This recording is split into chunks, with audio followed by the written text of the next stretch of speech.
grandfather was a very sorry Cortina-based car that was penned by Giugiaro. On this edition of Test Drive, the 7th generation Hyundai Sonata. While the original model was the sorry Stella, it formed the basis for the Sonata introduced in 1988, which was motoring's first year on the air. Since then, the sedan has evolved to become one of the better choices in the segment. The latest model is larger, better looking, and it has more content than ever before, including a semi-autonomous driving mode.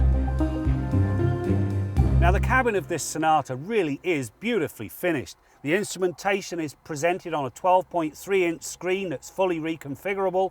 You've got a 10.25-inch screen for the infotainment, and it supports all the desirable apps. The one thing you won't find in this car is a sunroof, and the reason for that is above me is a large solar panel. It's used to recharge the battery. Now, according to Hyundai, if the sun cooperates, you get 1,300 kilometers of free driving every year. While the Sonata is offered with a so-so 2.5-litre 4 and a perky 1.6-litre turbo 4, the best choice is the hybrid.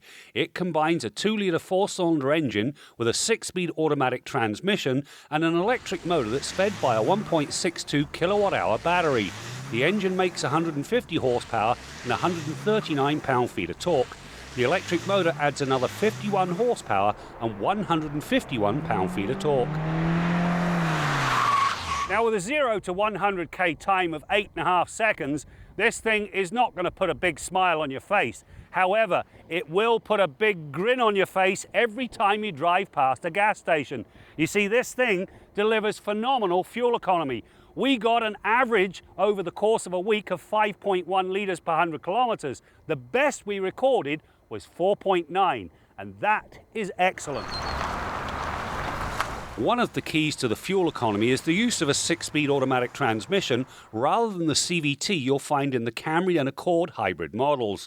During the test, the Sonata was perfectly happy cruising at 120 kilometers an hour on the highway using nothing but electrons.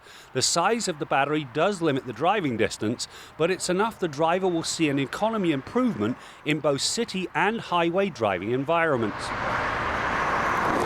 The rear environment of this Sonata lives up to the high standards set up front. You'll find lots of legroom, plenty of headroom, and there's enough width to support 3 adults, albeit a little bit cozy.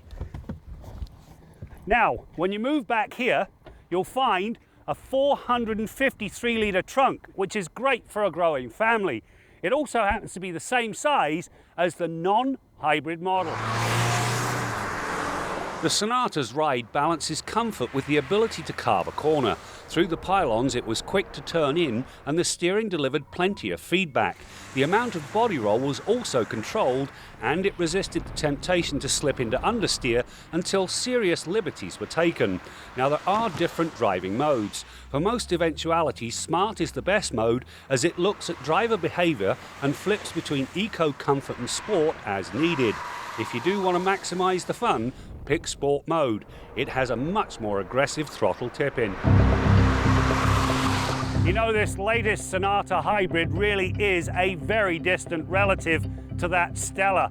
This thing is classy inside and out, it handles very nicely, and of course, it's got that fantastic fuel economy. Now, I'm not one for hybrids, but I could sure live with this one.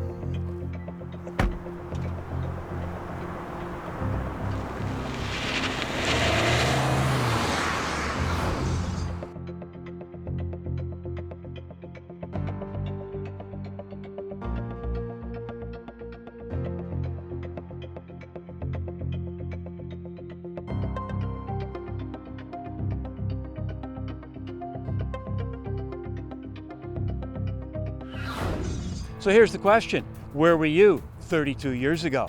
I know some of you weren't even a glint in your father's eye. As for me, well, I was in diapers but found time to get Motoring TV off the ground. And today I like to think we've got one of the best automotive video libraries in the world. If you agree, please give us the thumbs up and also subscribe. We'd really appreciate it.